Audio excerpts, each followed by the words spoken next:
Her courage was faltering, but she had to keep trying patiently again and again, and finally, her hard work paid off. Just before the guard arrived, she managed to stick and remove the key, and as soon as the second door was dealt with, the biggest obstacle was overcome. Now, all that was left was to make copies of all the keys on the guard's belt and unlock the doors one by one. After nearly half a month of hard work, all the keys were finally ready, so as night fell, they quietly snuck out to check the locks. Relying on his memory, Harry had made more than 10 keys, but he didn't know which key belonged to which door. Anyway, the door to the corridor of the cell opened quite quickly. He tiptoed downstairs. The fourth door was in a corner.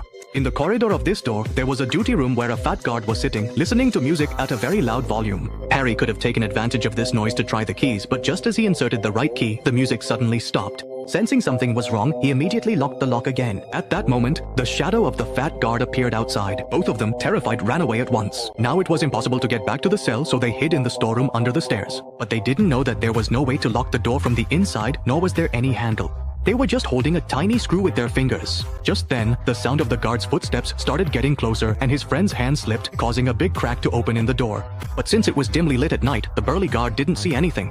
When the guard went to patrol the second floor, Harry mustered up the courage to keep trying the remaining keys, while the burly guard came right up to their cell. Fortunately, they had already made a dummy out of clothes to fool the guard. Meanwhile, Harry had unlocked all the doors. Only the last door was left when suddenly there was a commotion from upstairs. Harry realized there was no time left, so he started to head back. Just as they entered the storeroom, the burly guard was coming down the stairs at that very moment. Although they had a big success that night, the next morning, 3 angry guards barged into Harry's cell. What happened was that the prison bell had already rung, but Harry was still snoring loudly.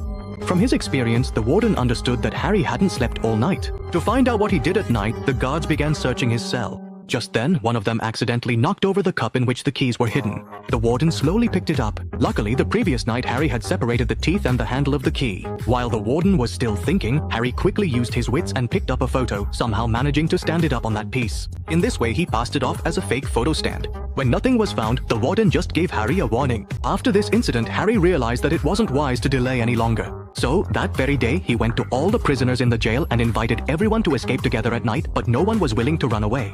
Actually, everyone thought they would fail and were not ready to face the consequences of failure. Soon, evening fell. When most of the guards had finished their shifts and left, Harry and his friends quickly put on the regular clothes they had stolen earlier and quietly made their way to the first floor. Their plan was to hide in the storeroom first, and when the fat guard went upstairs to patrol, they would quietly slip out through the corridor of the duty room. But the thread they were going to use to hold the screw was missing. With no other option, they had to close the door by holding the small screw with their hands again. But little did they know that at that very moment, a guard was coming to the storeroom holding a plunger to put it away. The burly guard was very close to the storeroom, but just then, a prisoner upstairs who wasn't trying to escape perhaps sensed the danger and smashed the light bulb directly.